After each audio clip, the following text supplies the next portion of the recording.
ቢኒያም አለማየሁ እባላለሁ። በመንግስት ግዢና ንብረት ባለስልጣን ኢጂፒ ፕሮጀክት ውስጥ የሲስተም የማዕከል ድጋፍ ሰጪ ቡድን መሪ ነኝ።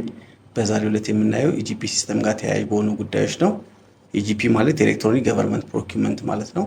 ከዚህ በፊት በማኑዋል ሲሰሩ የነበሩት ከፍላጎት ዓመታዊ እቅድ ዝግጅት ጀምሮ እስከ ጨረታ ሰነድ ማውጣት፣ መገምገም፣ አዋርድ ማድረግና ውል አሰራር ድረስ ያሉ ነገሮች በሙሉ በወረቀት ነበር ሲከናወን የነበረው።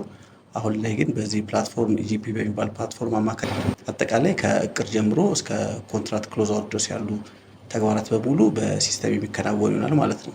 ስለዚህ በዛሬው ዕለት የምናየው የንግዱ ማህበረሰብ እንዴት በኢጂፒ ሲስተም ላይ ይመዘገባል እንደ አቅራቢ፣ ሁለተኛ ደግሞ እንዴት የተለያዩ አይነት በሲስተም በሚወጡ ጨረታዎች ላይ ይሳተፋል የሚለውን ነው። ሁሉም አይነት የግዢ ዘዴዎች ማለትም ጨረታም፣ ፕሮፎርማ ወይ ደግሞ የዋጋ ማቅረቢያ ግዢ የሚባለው በሙሉ በሲስተሙ የተካተቱ ናቸው ማለት ነው። ስለዚህ አጠቃላይ ሁሉም አይነት የግዢ ዘዴዎች በሲስተሙ የሚከናወኑ ይሆናል። አቅራቢዎች ያንን ለማከናወን መጀመሪያ እንደ አቅራቢ ሲስተም ላይ መመዝገብ አለባቸው። ከዛ በኋላ ወደ ጨረታ መሳተፍ የሚገቡ ይሆናል ማለት ነው። ከዛ በፊት ግን መጀመሪያ የተወሰነ ፖርታሉን ለማብራራት ያህል ይሄ ኢጂፒ ፖርታል ላይ ስንገባ የምናገኘው ኢንተርፌስ እዚህ ጋር እንደምታዩት ይህንን ይመስላል። አጠቃላይ አሁን ላይ ዳሽቦርድ ላይ የሚታዩ መረጃዎችን ለማብራራት ያክል 414 አክቲቭ ጨረታዎች አሉ። አሁን ላይ አየር ላይ ያሉ ያልተዘጉ ጨረታዎች ማለት ነው። ዛሬ ደግሞ የተዘጋ 13 ጨረታዎች፣ በዛሬው ዕለት የተዘጋ 13 ጨረታ የተዘጋ ጨረታ ነው።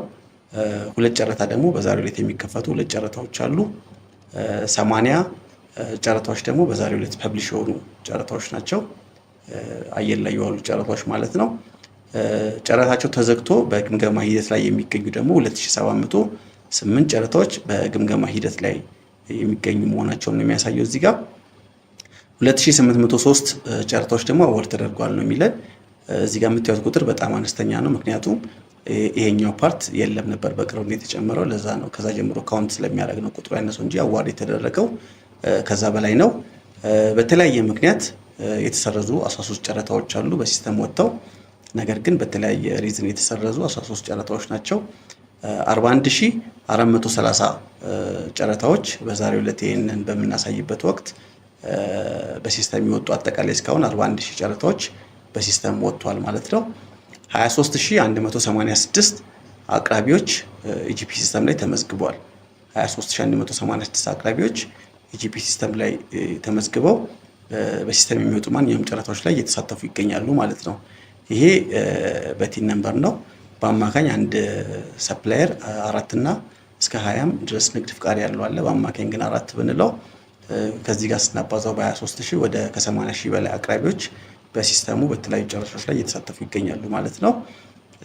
አሁን ላይ 249 ተቋማትን የሚያሳየው በተለያየ ስራዎች የገቡ ተቋማት ናቸው። ግን አሁን ላይ 169 የፌዴራል ተቋማት ኢጂፒ ሲስተም ላይ ተመዝግበው ኢጂፒን እየተጠቀሙ ሲሆን ከሱ በተጨማሪ በስራቸው ያሉ ብራንቾች፣ ቅርንጫፎች በሙሉ ኢጂፒ ሲስተም ላይ ገብተው የግዢ እቅዳቸውን በተጨማሪ ጨረታቸውን በሲስተም እያወጡ ይገኛሉ ማለት ነው።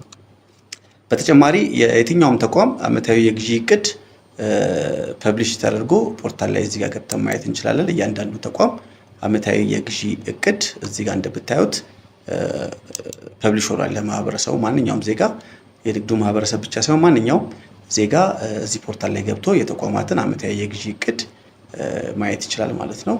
ማንኛውም ግዢ በሲስተሙ ሳይታቀድ መግዛት ስለማይቻል እስከ ሐምሌ 30 ድረስ ማቀድ አለባቸው ማለት ነው። ያ እቅድ እዚህ ጋር እየገባን ማየት የምንችል ይሆናል ማለት ነው። በተጨማሪ እዚህ ጋር እንደምታዩት ቴንደርስ የሚለው ላይ አክቲቭ የሆኑ አየር ላይ ያሉ ጨረታዎችን በሙሉ የምናየው እዚህ ጋር ነው። በሲስተም የወጡ የተለያዩ አይነት ጨረታዎችን የምናየው እዚህ ጋር ነው። ስለዚህ እዚህ ጋር እንደምታዩት የተቋሙ ሪፈረንስ ነበር አለ፣ የጨረታው ሪፈረንስ ነበር፣ የጨረታው ስም አለ። እዚህ ጋር እንደምታዩቸው በሙሉ እዚህ ጋር የምታዩት የሎቱ ስም ነው፣ የጨረታው ስም። ይሄ ፕሮኪንግ ኢንቲቲ ማለት ጨረታውን ያወጣው ተቋም ስም ነው። ፕሮኪመንት ካታጎሪ ደግሞ የተለያዩ አይነት 4 አይነት ካታጎሪዎች በሲስተም ይወጣሉ። ወርክስ፣ ጉርስ፣ ኮንሰልታንሲ እና ነን ኮንሰልታንሲ የሚባለው ማለት ነው። ግንባታ፣ የእቃ አገልግሎትና ኮንሰልታንሲ ደግሞ የማማከር አገልግሎት የምንለው በሙሉ በሲስተሙ የሚወጡ ይሆናል። ማርኬት አፕሮች ደግሞ 2 አይነት ማርኬት አፕሮች አለ፣ ናሽናል እና ኢንተርናሽናል። ዓለም አቀፍ ጨረታና ናሽናል ጨረታ የምንለው ሌላው ዋናው ነገር ሰብሚሽን ዴድላይን የሚለው ነው። እዚህ ጋር በተጠቀሰው ሰዓት ሲስተሙ አውቶማቲካሊ ይሄን ሰዓት ጠብቆ ይዘጋል ማለት ነው። ራሱ ቀኑን ደቂቃውን ቆጥሮ በዚህ ሰዓት ላይ ይዘጋል ማለት ነው። ስለዚህ አቅራቢዎች ይህንን በመመልከት እያንዳንዱ ጨረታ ላይ በተቀመጠው ቀን መሰረት ዲቴል እየከፈቱ ሲስተሙ ላይ ሬጅስተር ማድረግ ይችላሉ ማለት ነው። ጨረታ መወዳደር ይችላሉ ማለት ነው። መጀመሪያ ላይ እንደጠቀስኩት ማንኛውም አቅራቢ ምዝገባውን አጠናቆ ወደ ጨረታ ከገባ በኋላ ቢድ ዶክመንቱን የጨረታ ሰነዱን የሚያገኘው እዚህ ሲስተም ላይ ነው። ጨረታው የሚሞላው እዚህ ሲስተም ላይ ነው። ክላሪፊኬሽን ከፈለገ ክላሪፊኬሽን የሚጠይቀው በሲስተም ነው። ኮምፕሌን ካለው ኮምፕሌን የሚያቀርበው በሲስተም ነው። የጨረታ ውጤት የግምገማ ውጤት የሚያየው በሲስተም ነው። መጨረሻ ላይ አሸናፊም ከሆነ አዋርድ የሚቀበለው በሲስተም ነው ማለት አዋርዱን የሚያገኘው በሲስተም ነው። ውል አስተዳደሩ የሚከናወነው በሲስተም ነው ማለት ነው። ስለዚህ ይሄን ሁሉ ለማከናወን ማንኛውም አቅራቢ መጀመሪያ የሚጠበቅበት እንደ አቅራቢ ሲስተሙ እንዲያውቀው ሬጅስተር ማድረግ ነው። ከዚህ በፊት እንደምታውቁት የድሮ የአቅራቢነት ምዝገባ የሚባል አለ። አሁን ላይ እሱ 4 ዓመት አልፎታል፣ አያገለግልም። ማንኛውም አቅራቢ የማኑዋል ጨረታ የሚሆን የሲስተም ጨረታ ኢጂፒ ላይ እንደ አቅራቢ መመዝገብ አለበት ማለት ነው። ኢጂፒ ላይ የተመዘገበ አቅራቢ ነው እንደ አቅራቢ ኮንሲደር የሚደረገው ማለት ነው። ስለዚህ የመጀመሪያው ስቴፕ ምንድን ነው? ኢጂፒ ሲስተም ላይ ለመሳተፍ እንደ አቅራቢ መመዝገብ አለበት ማለት ነው። ስለዚህ አሁን ላይ የምናየው ይሄ ዋናው ፖርታል ነው። ከዚህ በኋላ የማሳያችሁ መረጃዎች በሙሉ በትሬኒንግ ኢንቫይሮንመንት በመለማመጃ የዋናው ኮፒ የሆነ ትሬኒንግ ኢንቫይሮንመንት አለን። እዛ ውስጥ ገብተን ነው የምናየው ማለት ነው።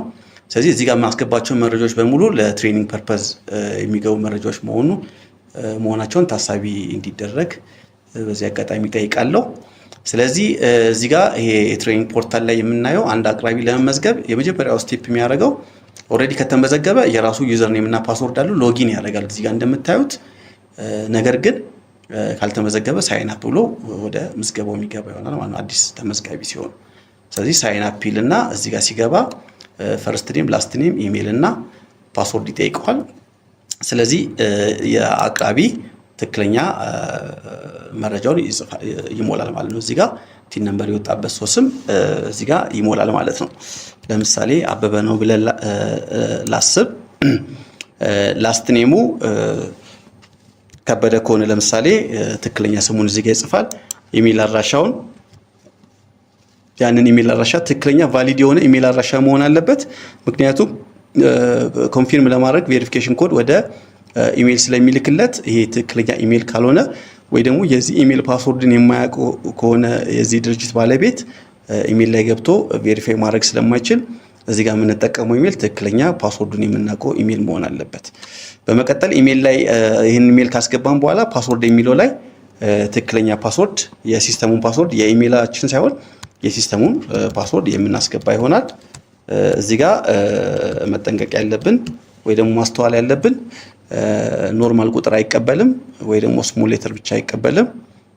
ግዴታ ካፒታል ሌተር፣ ስሞል ሌተር፣ ስፔሻል ካራክተር እና ቁጥር ያለበት መሆን አለበት። ስለዚህ ይሄን ሁሉ ካሟላን በኋላ ሬጂስተር እንለዋለን። ሬጂስተር ስንለው ኮንፊርም ለማድረግ ወደ ኢሜል ሊንክ ይልክልናል። ስለዚህ እዚህ ጋር መጀመሪያ ባስገባ ነው ኢሜል ላይ ገብተን ሊንኳን እናገኛታለን። እዚች ጋር እንደምታዩት እቺን ከፍተን ቬሪፋይ ነው የምናደርገው ማለት ነው። ቬሪፋይ ኢሜል አድርግ ይለኛል። እኔ መሆኔን ለማረጋገጥ ነው። ስለዚህ ቬሪፋይ እለዋለሁ። ከዛ እቺ ባክ ቱ ሎጊን ብዬ ዩዘር ኔም እና ፓስወርድ አስገባለሁ ማለት ነው። ዩዘር ኔም እና ፓስወርድ አስገባለሁ። ስለዚህ በመቀጠል ቬሪፋይ ካደረግን በኋላ ሬጂስትሬሽን ሰርቪስ ላይ እንገባና ኒው አፕሊኬሽን የምትላለች ያቺን እንመርጣለን። ከዛ ሌጋ ፎርም ኦፍ ኢንቲቲ ምንድነው ይለኛል። ሶልነ፣ ፒኤልሲነ፣ ፓርትነርሺፕነ፣ ጥቃቅንና አነስተኛ ነህ ወይስ ሼር ካምፓኒ ነው የሚለውን ይጠይቀኛል። ስለዚህ ሶል ኮንኩኝ ግለሰብ ነጋዴ ኮንኩኝ ሶል መርጣለሁ። ፒኤልሲ ኮንኩ ደግሞ ፒኤልሲ ብዬ መርጣለሁ ማለት ነው።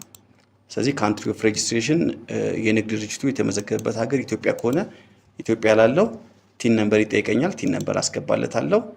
ከዛ ስታርት ሬጂስትሬሽን ስለው ከንግድ ሚኒስቴር አጠቃላይ ያሉትን መረጃዎች 5 ይሁን 10 ንግድ ፍቃድ ካለው ንግድ ምዝገባው ማን እንደሆነ ካፒታሉ ስንት ብር እንደሆነ እዚህ ጋር እንደምታዩት ይሄንን በሙሉ ይዞልኝ ይመጣል ማለት ነው። ቲን ነምበሩ ምናምን በሙሉ ይዞልኝ ይመጣል።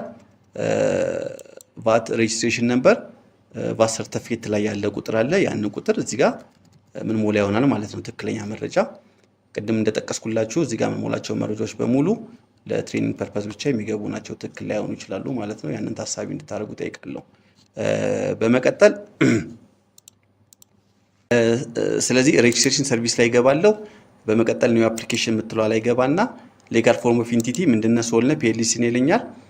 ስለዚህ ግለሰብ ነጋዴ ወይ ደግሞ ጥቃቅንና አነስተኛ ከሆነ ፓርትነርሺፕ ወይ ደግሞ ፒኤልሲ ሊሆን ይችላል። ስለዚህ እኔ ፒኤልሲ ነኝ ብዬ ላስብ ይሄን እመርጣለሁ። ካንትሪ ኦፍ ሬጅስትሬሽን የንግድ ድርጅቱ የተመዘገበበት ሀገር ኢትዮጵያ ከሆነ ኢትዮጵያ ላለው። ከዛ በኋላ ቲን ነምበር ይጠይቀኛል። ያንን ቲን ነምበር አስገባለትና ሬጅስተር እለዋለሁ ማለት ነው። ስለዚህ ቬሪፋይ ካደረግን በኋላ ሬጅስትሬሽን ሰርቪስ ላይ እንገባና በመቀጠል ኒው አፕሊኬሽን የምትለዋን እጫናለሁ። ኒው አፕሊኬሽን የምትለዋን እጫናለሁ። ከዛ በኋላ እነዚህን ካርዶች ያመጣልኛል። ይሄንን እሞላለሁ ማለት ነው። ስለዚህ ሌጋል ፎርም ኦፍ ኢንቲቲ ያስመርጠኛል። እሱ ጋር ትክክለኛ የድርጅቱ ሌጋል ፎርም ኦፍ ኢንቲቲ ሶል ነው፣ ፒኤልሲ ነው፣ ፓርትነርሺፕ ነው፣ ሼር ካምፓኒ ነው ብሎ ይጠይቀኛል። ስለዚህ ሶል ወይም ግለሰብ ነጋዴ ከሆነ ሶል እለዋለሁ፣ ፒኤልሲ ከሆነ ፒኤልሲ እለዋለሁ። ካንትሪ ኦፍ ሬጅስትሬሽን የንግድ ድርጅቱ የተመዘገበበት ሀገር ኢትዮጵያ ከሆነ ኢትዮጵያ እለዋለሁ። ታክስ አይደንቲፊኬሽን ነምበር ቲን ነምበር አምጣ ይለኛል። ቲን ነምበር ሰጠዋለሁ። በመቀጠል ስታርት ሬጅስትሬሽን ስለው ከንግድ ሚኒስቴር መረጃዎችን በሙሉ ይዞልኝ የሚመጣ ይሆናል ማለት ነው። ንግድ ሚኒስቴር ላይ ፌች አድርጎ መረጃዎችን በሙሉ ድርጅቱ ማን እንደሆነ፣ ካፒታሉ ስንት ብር እንደሆነ በሙሉ ይህንን መረጃዎች እዚህ ጋር እንደምታዩቸው በሙሉ ያመጣልኛል። ከዛ በኋላ የታክስ አይደንቲፊኬሽን ነምበር ይቅርታ የቫት ሬጅስትሬሽን ነምበር ይጠይቀኛል። ቫት ሰርቲፊኬት ላይ ያለ ቁጥር አለ፣ እሱን እሞላለሁ።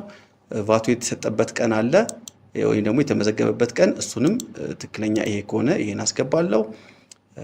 ኤስኤምኢ ነው ይለኛል። ስሞል ኤንድ ማይክሮ ኢንተርፕራይዝ ማለት ነው። ጥቃቅንና አነስተኛ ከሆንኩኝ የስ ስላለው ሰርተፊኬቱን አታች አድርግ ይለኛል። እዚህ ጋር ገባና ሰርተፊኬቱን አታች አደርጋለሁ። ጥቃቅንና አነስተኛ ከሆንኩኝ ካልሆንኩም ዘላለሁ። በመቀጠል ኤሪያ ኦፍ ቢዝነስ ምን ላይ ነው የተሰማራው ይለኛል። በዋነኝነት ኤሪያ ኦፍ ቢዝነስ 4 ነው በሲስተሙ ያለው። ጉርስ፣ ወርክስ፣ ኮንሰልታንሲና ነን ኮንሰልታንሲ ማለት ነው። ጉርስ ማለት ማንኛውም እቃ ማቅረብ ከሆነ ጉርስን እመርጣለሁ። ወርክስ ማለት ግንባታ ነው። ኮንሰልታንሲ ደግሞ ራሱ የማማከር አገልግሎት የምንለው ነው። ነን ኮንሰልታንሲ ደግሞ የአገልግሎት አጠቃላይ አገልግሎት የሚባሉ ንግድ ፍቃድ ካለኝ ለምሳሌ የጥበቃ አገልግሎት፣ የጽዳት አገልግሎት ከሆኑ እነዚህን እመርጣለሁ ማለት ነው። ስለዚህ እኔ ለምሳሌ ሁለቱን ልምረጥ። በመቀጠል ላይን ኦፍ ቢዝነስ ከንግድ ዘርፌ ጋር የሚገናኝ ላይን ኦፍ ቢዝነስ እመርጣለሁ። እዚህ ጋር የኮምፒውተር አቅራቢ ከሆንኩኝ ሌላ ደግሞ ግንባታም ካለኝ ከዛ ጋር ሪሌቲድ የሆኑ መረጃዎችን እዚህ ጋር የምሞላ ይሆናል ማለት ነው። በመቀጠል እዚህ ጋር እንደምታዩት ትሬድ ላይሰንስ ያመጣልኛል። ዋናው እንትን ላይ ዋናው ምዝገባ ላይ ኮምፒተንስ ሰርቲፊኬት ካለ ለምሳሌ የንግድ ዘርፌ ግንባታ ወይ ደግሞ የመድኃኒት ንግድ ላይ የተሰማራ ከሆንኩኝ የብቃት ማረጋገጫ አለ። እሱን እዚህ ጋር እየመጣው አታች አደርጋለሁ። የኮምፒተንስ ሰርቲፊኬት ነምበር ይጠይቀኛል። ሌቭሉ ለምሳሌ ግንባታ ከሆነ ደረጃ 1፣ ደረጃ 2፣ ደረጃ 3 የሚል ፍቃድ አላቸው። ስለዚህ እሱን እዚህ ጋር አስቀምጣለሁ። የሰጠው አካል ማን እንደሆነ እዚህ ጋር አስቀምጣለሁ። የተሰጠበት ቀን፣ የሚያበቃበት ቀንና ራሱ ኮምፒተንስ ሰርቲፊኬቱን አታች አደርጋለሁ። ይሄ የብቃት ማረጋገጫ ላላቸው ዘርፎች ነው። የሌላቸው ዘርፎች ከሆኑ ግን መዝለል እችላለሁ ማለት ነው። ማንዳቶሪ አይደለም። ነገር ግን የብቃት ማረጋገጫ ያለው ዘርፍ ከሆነ ግዴታ አታች ማድረግ አለብን። እዚህ ጋር እንደምታዩት የባንክ መረጃ የምንሞላበት ነው።